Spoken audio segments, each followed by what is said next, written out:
aspek regulasi adanya terjadi perdebatan di gedung parlemen atau di gedung DPRD itu sudah hal yang biasa ya, yang lumrah, dan terjadinya rolling atau rotasi alat kelengkapan dewan itu juga hal yang biasa dan semuanya sudah diatur oleh dalam tata tertib, diatur oleh dalam tatib gitu kan. Nah, itu dengan adanya pembagian dari jumlah 50 anggota DPRD yang konon katanya terbelah menjadi dua ya, yang satu jumlahnya 13 antara fraksi Gerindra yang jumlahnya 8 ditambah PAN 5. Nah, terus dia berarti sisa berarti 37 ya. Kalau hitung-hitungan dalam konteks demokrasi ya memang jelas, walaupun bentuk apapun ya memang udah kalah ya. Karena walaupun bagaimana demokrasi di kita itu hampir kembali kepada individu, belum bisa memahami apa yang dikatakan demokrasi yang sebenarnya. Sebenarnya yang dikatakan demokrasi yang sebenarnya itu harus melihat kepada fakta. Seandainya toh kalau diatur dalam regulasi tatib, seumpama dengan adanya alat kelengkapan, contoh yang udah saya baca di media gitu kan, yang mana tentang masalah alat badan kehormatan gitu kan, BK, pimpinan BK. Kalau ceritanya seperti itu ya memang tidak ada relevansinya ya. Relevansinya, nah itu perlu harus ada kajian ya tentang masalah tatib tersebut. Karena kalau tatibnya memang mengaturnya seperti itu ya harus dijalankan. Karena yang namanya tata tertib adalah sebuah kitabnya DPRD, landasan hukum anggota DPRD gitu kan, di dalam menjalankan tugas-tugasnya. Kalau cerita tatibnya memang seperti itu. Terus yang kedua ini masalah aspek moral ya. Dalam konteks moral gitu kan, menurut saya ya adanya ribut gitu kan ya biasa-biasa aja. Cuma yang jadi permasalahan itu kan apakah mudah-mudahan dari jumlah anggota DPRD yang 50 orang di Kuningan masih berpikir terhadap kondisi masyarakat Kabupaten Kuningan, yang mana dengan adanya perubahan AKD bukan hanya sebuah rebutan kue jabatan toh, tapi bagaimana memperjuangkan tentang masalah nasib rakyat Kuningan, yang Kuningan bukan rahasia lagi, yaitu hasil daripada database BPS bahwa Kuningan itu sebagai juara pengangguran. Itu kan hampir 52.000 pengangguran di Kuningan, itu mengerikan, dan memang juara kemiskinan makin ekstrim. Nah ini harus dipikirkan bersama-sama. Nah ini DPRD kalau seandainya berdebatnya, ributnya, saya sangat bangga kalau seumpama itu mempermasalahkan tentang masalah itu. Ya mudah-mudahan ini salah satu langkah awal gitu kan. Saya tidak melihat Gerindranya ada hanya 8 dan PAN hanya 5. 5, 8, 13 jumlah itu bukan ukuran. Kalau untuk berjuang, bukan ukuran. Saya memotivasi kepada Gerindra dan PAN, janganlah berpikir tentang alat kelengkapan. Yang harus diperjuangkan adalah aspirasi masyarakat Kuningan. Itu angka kemiskinan, angka pengangguran ini harus diperjuangkan. Bagaimana gitu kan politik daripada anggaran, bagaimana politik daripada legislasi dan politik pengawasan untuk mengarah kepada mengurangi angka kemiskinan dan mengurangi angka pengangguran. Itu sebagai konsep daripada anggota DPRD. Makanya seorang anggota dewan sebelum jadi itu juga sudah disumpah janji. Dalam sumpah janjinya itu akan mensejahterakan rakyat Kuningan, dan begitu eksekutifnya juga, gitu kan. Makanya mungkin bawanya dari sebelum jadi anggota dewan, telah jadi dewan punya pikiran, gagasan, keberpihakan. Itu sudah diatur dalam undang-undang, yaitu legislasi, budgeting, dan anggaran, legislasi, pengawasan, dan budgeting. Jelas itu harus berpihak. Makanya dengan angka kemiskinan, angka pengangguran, mudah-mudahan ini langkah awal bagi DPRD Kuningan untuk membangkitkan dan supaya untuk bisa menekan tentang angka kemiskinan dan angka pengangguran di Kabupaten Kuningan. Pak, kalau tadi terkait insiden kan ini kata Bapak, jadi sebelum pemungutan suara nama di penghitungan suaranya udah ada nama-namanya yang akan indikasinya tendensinya dimenangkan ya. Itu bagaimana? Ya kita lihat dulu tatibnya. Saya juga belum melihat tatib secara detail ya. Tatibnya itu baru hanya informasi. Kalau tatibnya bentuknya paket bisa, kalau dalam tatib itu sah saja. Kalau tidak ada itu sebuah penyimpangan daripada tata tertib sendiri, karena tata tertib itu nggak boleh dilanggar. Kenapa? Itu kan kitab suci daripada anggota DPRD di dalam menjalankan tugas-tugas kesehariannya. Kalau toh itu dilanggar, ya itu udah nggak benar juga, melanggar daripada aturan. Bisa diajukan ke BK nantinya. Ya, bisa diajukan ke BK. Berarti BK-nya juga mereka semua. Kalau menurut saya bukan ke BK lagi ya, bukan ke BK lagi, yaitu kepada pihak-pihak yang merasa dirugikan. Ini kan keputusan ya. Keputusan lembaga pemerintah itu bisa ke Pengadilan Tata Usaha Negara. Betul. Itu bisa itu. Kalau betul-betul melanggar pada tata tertib. Kalau ada celah. Ya celahnya jelas ada lah. Celahnya Orang ada. Kalau mereka, seumpama tidak diatur, yang tadi, yang alternatif tadi bila mana itu kan musyawarah tidak. Orang Coba yang dilihat nantinya juga BK-nya juga dari mereka semua, gimana mau ini?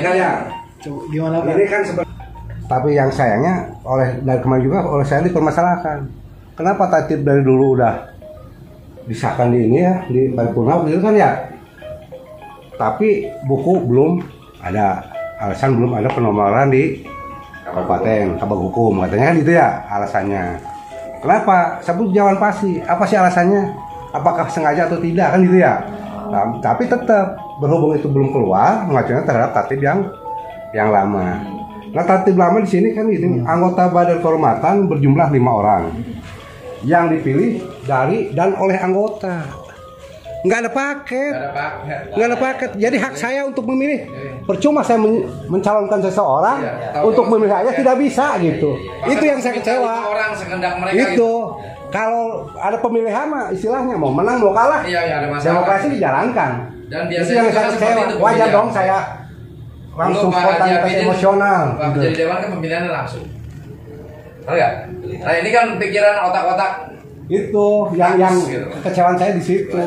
Bukan istilahnya kita ngotot ingin mendudukan anggota. Saya nggak mau duduk di hadapan dewan pimpinan nih, komisi, itu badan cuma peraturan daerah enggak. prosesi demokrasi tatib yang dibikin sendiri, kenapa dilanggar sendiri? Wajar dong saya ngotot, malah itu Kalau aja. hitungan matematika 36, Hitungan saya 13 pasti dapat 1. 36 sama 13 pasti dapat 1. Gitu. Cuma keserakahan koalisi mereka yang menghabisi Itu. demokrasi. Jadi saya bukan dagelan pun itu, saya spontanitas. Karena Kalau dagelan itu dagelan yang mereka lakukan, mereka perbuat dalam suasana paripurna dengan mengadopsi sistem angket. Pak Itu dagelan mereka. mantan anggota DPRD juga ya, kebetulan pernah menjadi ketua komisi 1 kalau nggak salah kan ya, tahu kan tentang ini kan gitu ya. Dengan posisi seperti ini, saya nanya ke Pak Bidin, ada rasa kecewa nggak? Gitu aja udah. Jadi Gimana, Pak Bidin? Saya mah bukan bentuk kekecewaan, gitu. Melanggar kan?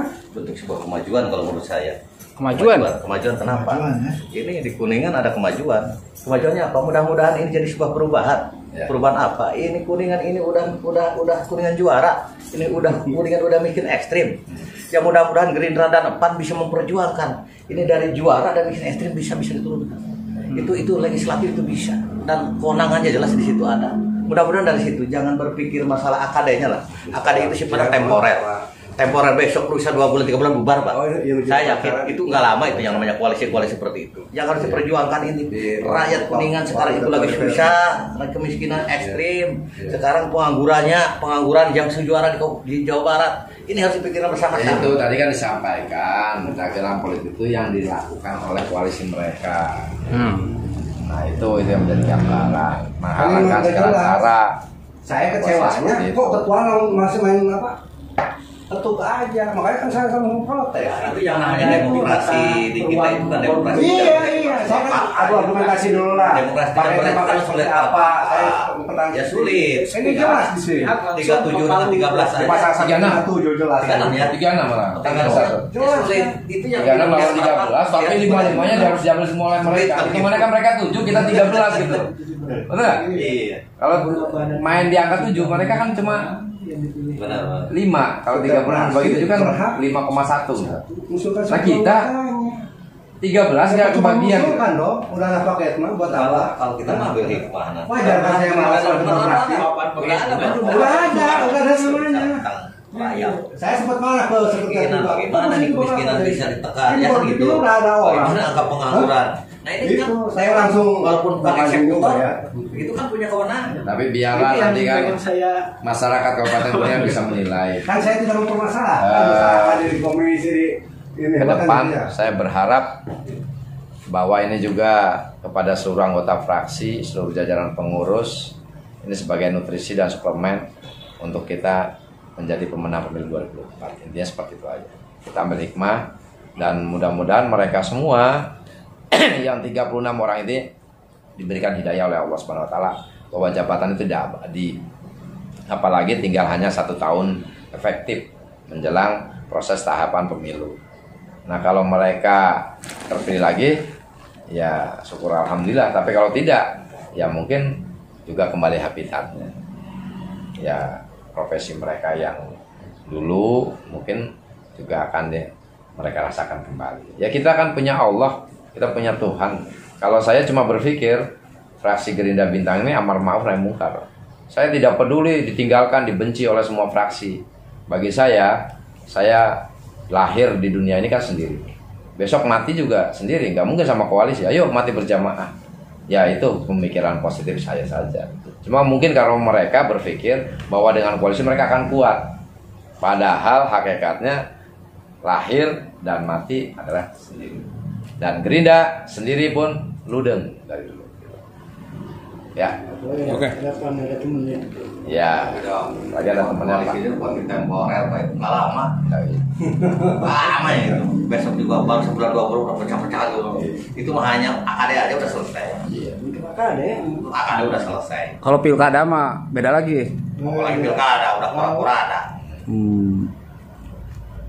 Tapi yang jadi saya menarik ini mudah menjadi sebuah kemajuan. Ini embrio. Ini embrio untuk menjelang ke 2024. Belum ada sejarah loh.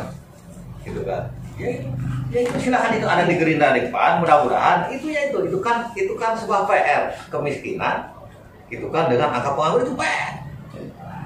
Bagaimana eksekutor bisa nggak melaksanakannya? Nah, fungsi legislator dalam pengawasan dan budgetingnya harus dimanfaatkan kan gitu. Berapa air sembarang mata.